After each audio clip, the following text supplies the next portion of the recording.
제 친구 중에 어떤 전라도 친구인데요. 어떤 말을 하고 나면 꼭 이런 말을 덧붙이는 친구가 있어요. 내 말 뭔 말인지 알지? 자신의 말을 강조하기 위해서 이런 말을 하기도 하지만 자신의 말이 다른 의도로 받아들여지지 않도록 하기 위해서 이런 말을 하기도 합니다. 만약 사람들이 다른 사람의 말을요, 의도 그대로 알아들을 수 있다면 굳이 이런 말을 붙일 이유가 없을 거예요. 사실 우리는 서로의 말을 들으면서 말을 있는 그대로 받아들이지 못합니다. 왜냐하면 말에는 의도라는 게 있거든요. 표현과 달리 의도라는 게 있어요. 예를 들어 응이라는 단어 하나만 해도요. 뉘앙스에 따라서 수많은 의도가 담깁니다. 응, 응, 응, 응응응 뭐 똑같은 응인데 다 다르죠. 어떤 상황 때 쓰는지 외국인들은 몰라도 적어도 한국인들은 보면 알 수 있죠. 이처럼 말의 의도가 담기다 보니까 무슨 말을 들으면 '저 사람이 왜 무슨 의도로 저런 말을 하지?' 그 말의 의도를 고민하게 됩니다. 그 의도를 어떻게 받아들이냐에 따라서 오해가 생길 수도 있어요. 좋은 의도로 했는데 비꼬는 말로 받아들이기도 하고요.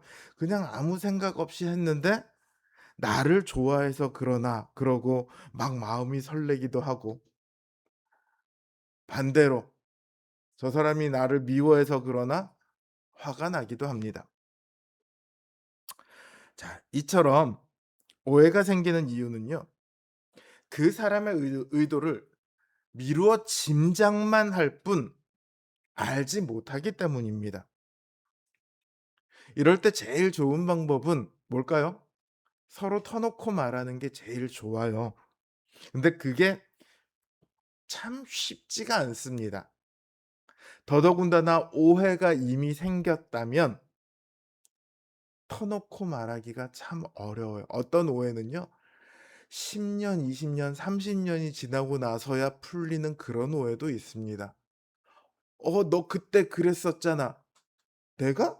나는 그런 의도로 한 게 아니었는데?" 이러면서 이제 수십 년 묵은 오해가 풀리는 그런 경우도 있어요. 그만큼 이미 오해가 생겼다면 터놓고 말하기가 어렵습니다. 책을 읽는 것도 그래요.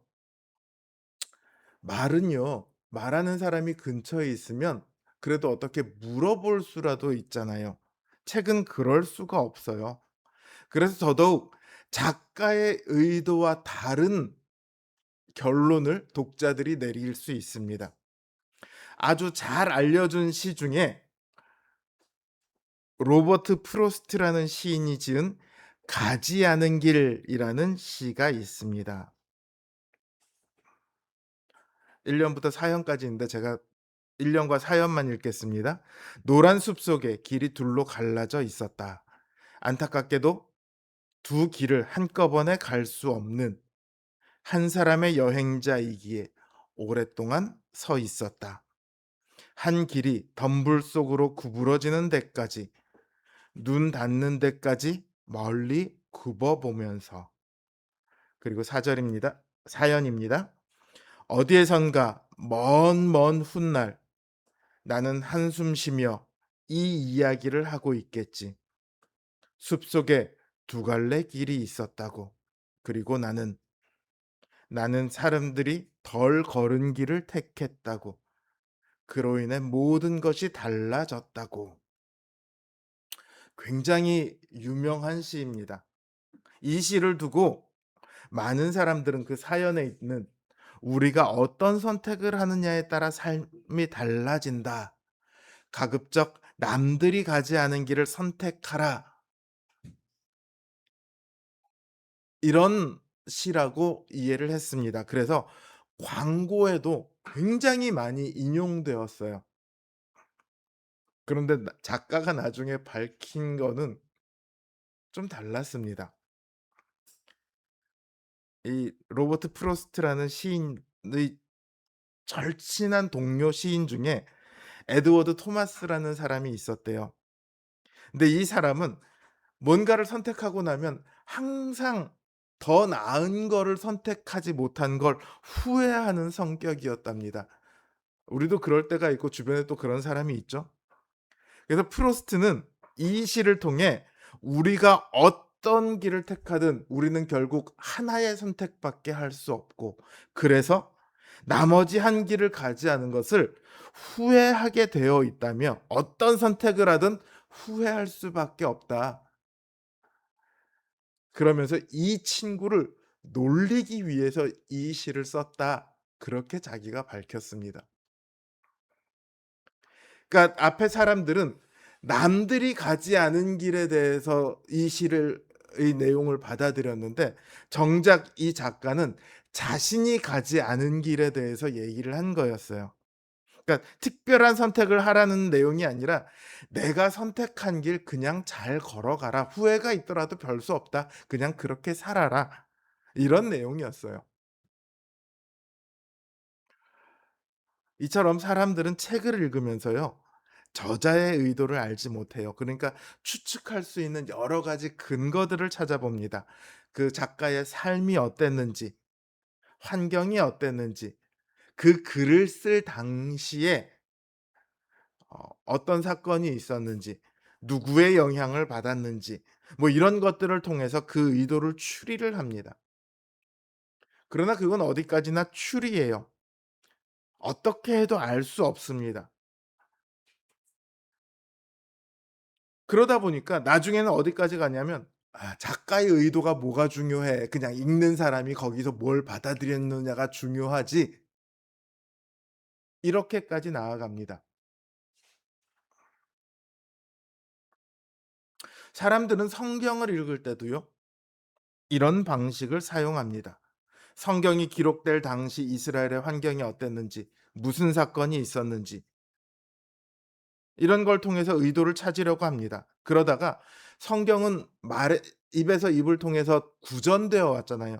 구전되는 과정을 추적해서 의도를 찾으려고 합니다. 또 성경을 최종적으로 편집하는 과정에서 어떤 의도가 있었을까를 추측하기도 합니다. 이처럼 다양한 방법으로 의도를 찾으려고 노력합니다. 그런데 이러한 노력들은요, 성경이 사람이 기록한 책이다, 이런 전제를 가지고 있습니다. 그래서 세상의 책을 읽는 방식을 가지고 이런 노력들을 하는 거예요. 그러니까 이런 방식으로는 아무리 해도 성경의 진짜 의미를 알 수 없습니다. 왜냐하면 성경은 사람들의 책과 다르기 때문이에요. 성경은 비록 사람의 손을 빌어서 쓰기는 했지만 하나님께서 쓰신 책이거든요. 성경을 말씀하신 분은 하나님이십니다. 성경을 지으신 저자도 하나님이십니다. 그러니까 우리는 성경을 읽을 때 이 하나님의 의도가 무엇일까를 생각하면서 읽어야 합니다. 요즘 큐티집을 보면요, 큐티집이 굉장히 많아졌어요. 어떤 큐티집은 하나님께서 왜 이 성경을 기록하셨을까가 아니라 우리의 지금의 상황들을 중심으로 성경을 묵상하도록 그렇게 안내합니다. 하나님의 의도는요, 때로는 한마디 말에서 드러나기도 하고 한 구절에서 드러나기도 하지만 대체로 단락 전체를 보아야 알 수 있는 경우가 많습니다. 어떤 경우는 단락 하나가 아니라 몇 개의 단락을 보아야만 이해할 수 있는 경우도 있어요. 그런데 그런 하나님의 의도가 아니라 우리의 현재 상황에만 맞춰서 묵상하다 보면 본문이 가진 진짜 크고 놀라운 하나님의 의도를 놓칠 때가 있습니다.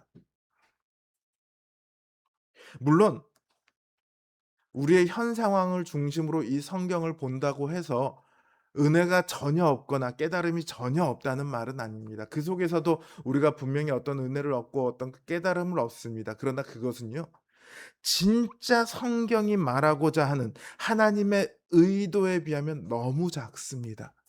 성경이 우리에게 말하는 그 의도는요.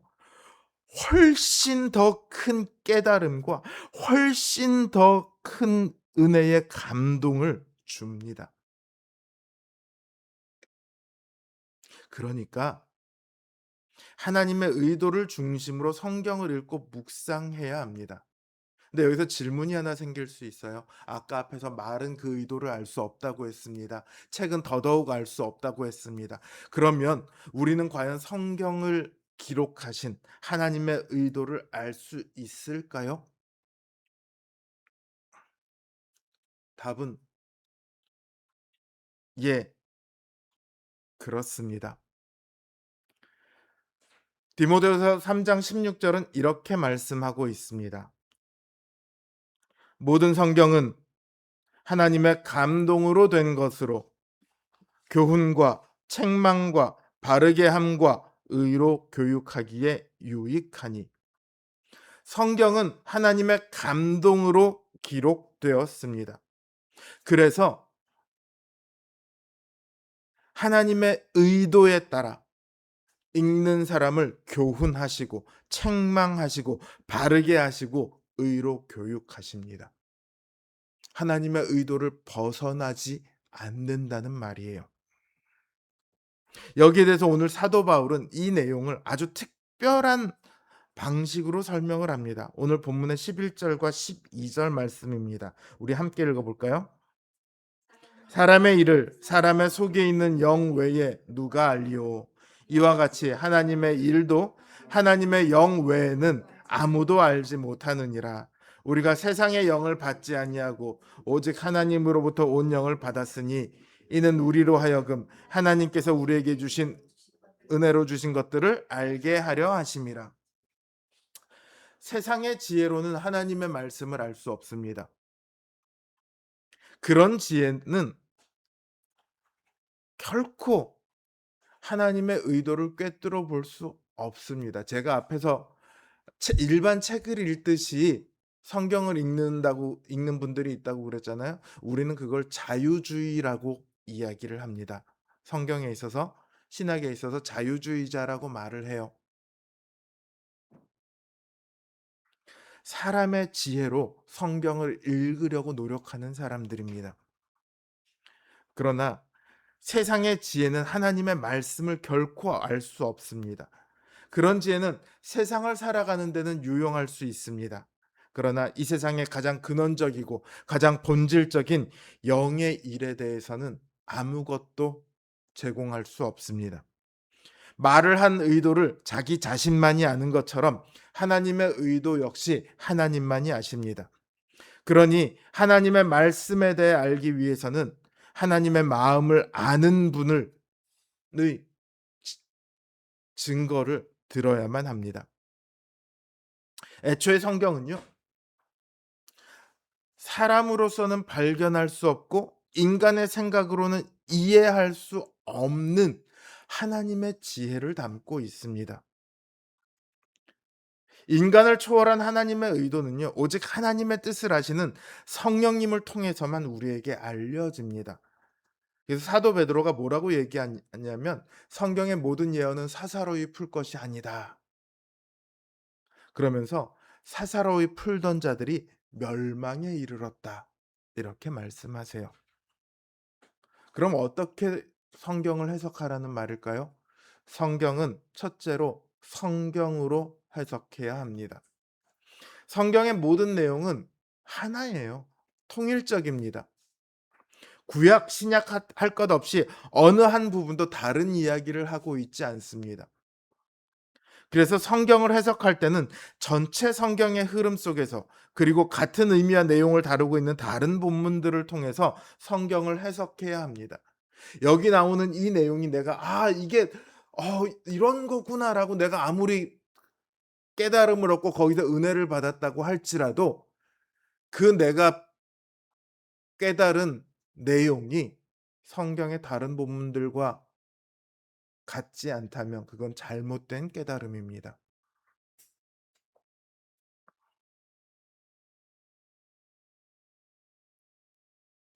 그래서 성경은 성경을 통해서 해석해야 합니다. 또 다른 어 하나의 더 원리가 있습니다. 그것은 뭐냐면 성령님을 통해서 해석해야 한다는 거예요. 성경을 해석해서 하나님의 의도를 알기 위해서는 성경을 기록하신 성령님께서 알려 주시기를 구해야 합니다. 성령님께서 알려 주시지 않으면 어떤 사람도 하나님의 의도를 깨달을 수 없습니다. 제가 설교를 준비하면서요. 선배 목사님들에게 제일 많이 들은 말씀이 뭐였냐면 기도로 설교를 준비하라는 말씀이었어요. 사실 설교 준비를 하다 보면 제대로 준비를 하려면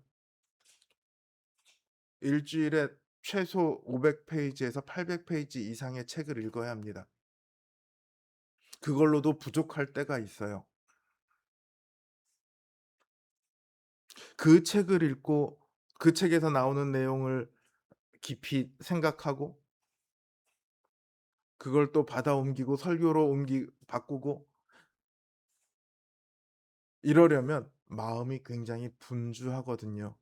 그래서 기도하는 거를 소홀히 할 때가 있습니다. 근데 그러면 저는 사람들의 기록해 놓은 것을 전할 뿐이지 하나님의 말씀을 전하는 게 아니게 되는 거죠.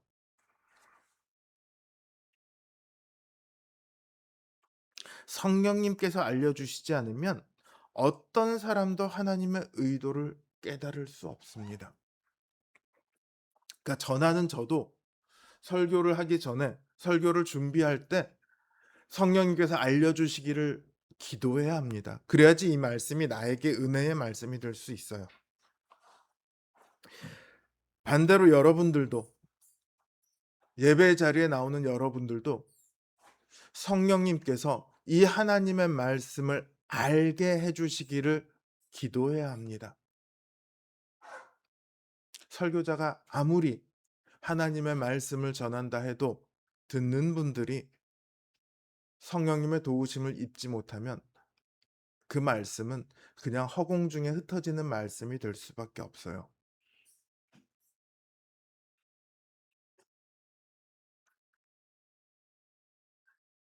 성경은 성경으로 풀어야 합니다. 성경은 성령님에 의해서 풀어야 합니다. 이처럼 하나님의 말씀하심이 하나님을 이해하는 유일한 방법입니다. 그래서 칼 바르트라는 신학자는 이렇게 말합니다. 하나님께서는 하나님을 통해서만 알려지실 뿐이다.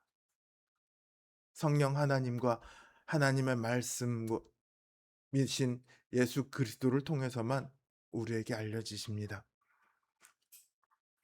오늘 하나님께서 우리에게 주신 이 성경, 이 말씀, 우리가 믿고 있는 말씀은 하나님께서 만세전에 미리 정하신 그 하나님의 지혜에 대한 가르침입니다. 성령님께서 기록하시고 우리에게 알려주신 거예요. 그러니까 우리는 성령님의 말씀하심에 귀를 기울이고 우리의 마음을 집중해야 합니다.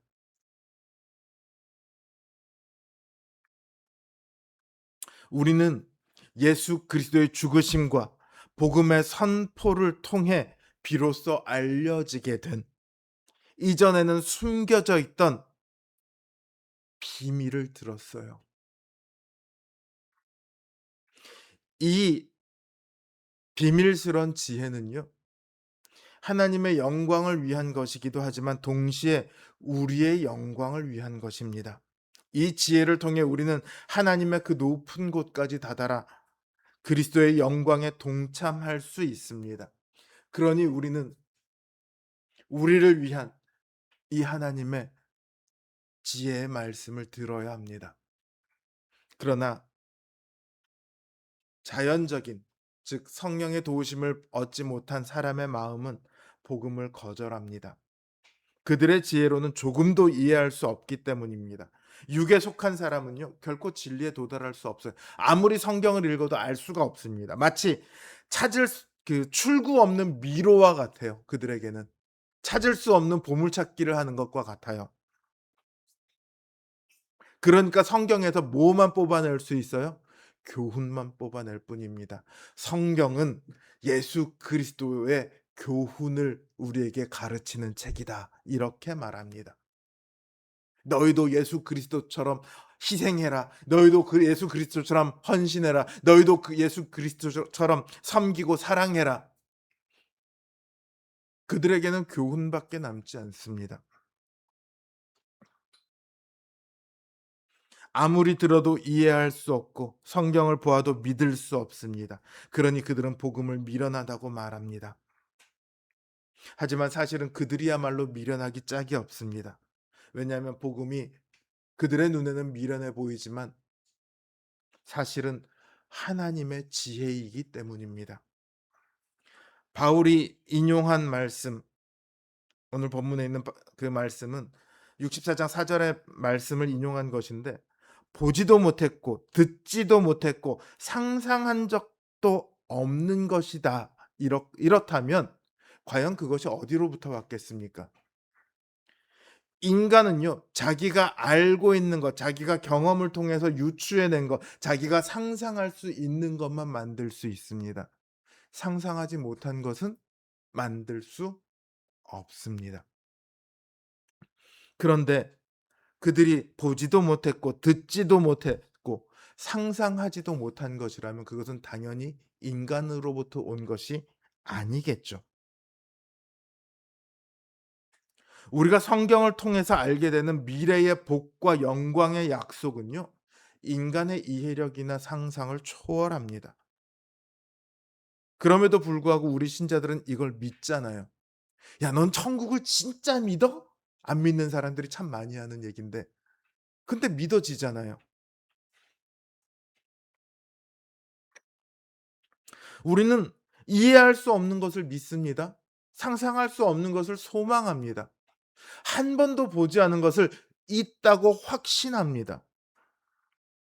왜냐하면 하나님께서 성령님으로 이 모든 것을 우리에게 보이셨기 때문입니다. 우리는 영의 눈으로 성령님께서 보여주신 것을 보았습니다. 성경에 기록된 모든 약속들이 바로 그것입니다. 복음이 사람들이 이해할 수 없는 것이다 라는 현실은요, 복음이 하나님으로부터 온 것이고, 복음을 믿는 사람들은 하나님의 지혜를 가졌다. 이 증거예요.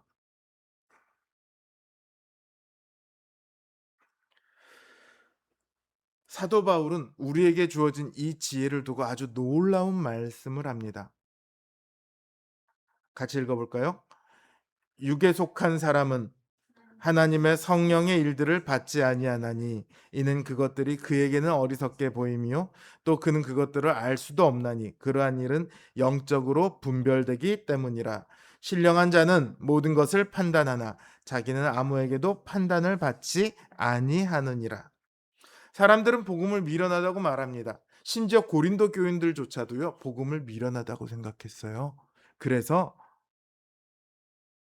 지혜롭게 말하는, 철학과 논리와 수사법을 사용해서 말하는 사람들을 추종했습니다. 그러나 그런 것들로는요, 자기들이 미련하다고 말하는 그 복음을 만분의 1도 판단할 수 없습니다. 그러나 반대로 복음의 지혜를 가진 사람들은 모든 것을 다 판단한다. 사도 바울은 이렇게 말합니다. 사람이 영적이다라는 말은요, 하나님의 성령님께서 가르치시고 변화시키시고 다스리시는 사람이라는 뜻이에요. 영적인 사람은 영적인 영역뿐만 아니라 이 세상에 대해서도 분별할 수 있습니다. 왜냐하면 이 세상이 하나님에 의해 지어졌고 하나님에 의해 다스림을 받고 있고 하나님에 의해 심판을 받을 거라는 것을 우리는 알잖아요. 그러니까 세상을 어떻게 봅니까? 그 눈에서 바라보아요. 하나님의 시각에서 우리는 바라볼 수 있어요. 그러니까 세상을 판단할 수 있습니다. 지금 아무리 그 세상이 화려하고 뛰어나 보일지라도 그것이 결코 좋은 것이 아님을 알 수 있습니다. 우리가 세상의 모든 것을 다 알고 분별할 수는 없습니다. 그러나 적어도 많은 것들을 하나님의 기준에서 합당한가 아닌가를 판단할 수 있어요. 그러니까 누가 누구를 판단할 수 있습니까? 모르는 사람이 아는 사람을 판단할 수 있습니까? 판단하기야 하겠죠. 엉터리라서 그렇죠.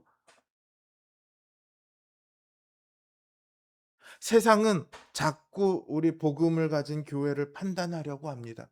자기들은 결코 알 수 없는 세계를요. 그러나 진실은 오직 교회가 세상을 판단하는 것이지 세상은 교회를 판단할 수 없습니다. 우리는 하나님께서 주신 이 놀라운 지혜를 가졌습니다. 하나님께서는 그저 값없이 우리에게 그 지혜를 주셨어요. 우리가 이 지혜를 값없이 받은 것은요. 그 지혜가 너무 싸기 때문에 "야 거저 그냥 가져가." 떠리로 주신 것이 아닙니다.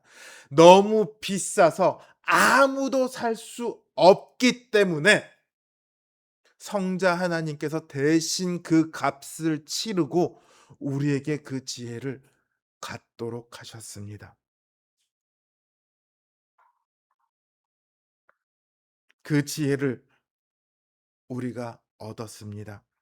이 지혜가 우리로 그리스도를 믿게 합니다. 그리스도를 사랑하게 합니다. 그리스도를 따라가게 합니다. 그래서 바울은 "우리가 그리스도의 마음을 가졌다." 이렇게 말을 합니다. 성도는 성령의 사람입니다. 성도들의 모든 생각은 그 안에 거하시는 성령님의 다스림을 받습니다. 성령님은 우리가 그리스도의 지혜를 갖게 하시고 그리스도의 마음으로 행동하게 하십니다. 성경을 알고 믿는 우리 지혜로운 신자들은 하나님의 의도하심을 따라 그리스도의 마음으로 이 땅을 살아가야 합니다. 이걸 기억하시기 바랍니다. 성경 해석의 원리의 결론이 뭡니까? 변화된 행동입니다. 변화된 마음, 변화된 행동입니다. 우리가 하나님의 지혜를 가졌으니 우리의 지혜가 아니라 하나님의 지혜를 가졌으니 우리의 마음이 아니라 하나님의 마음으로 행동해야 합니다. 이것이 우리가 성경을 읽는 이유이고 성령님께서 우리에게 성경을 깨닫게 하시는 이유입니다. 행동하지 않는 읽기는 지혜가 아니라 지식에서 끝날 뿐입니다.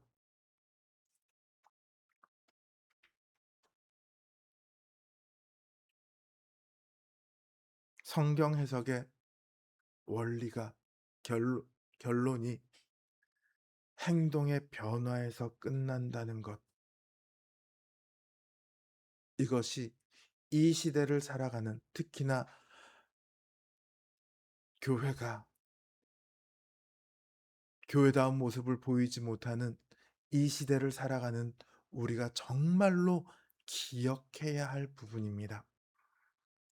하나님의 말씀을 밝히 알고 깨달아 더욱더 그리스도를 닮아가는 그리스도의 마음을 가진 우리 성도님들 되시길 주님의 이름으로 기원합니다.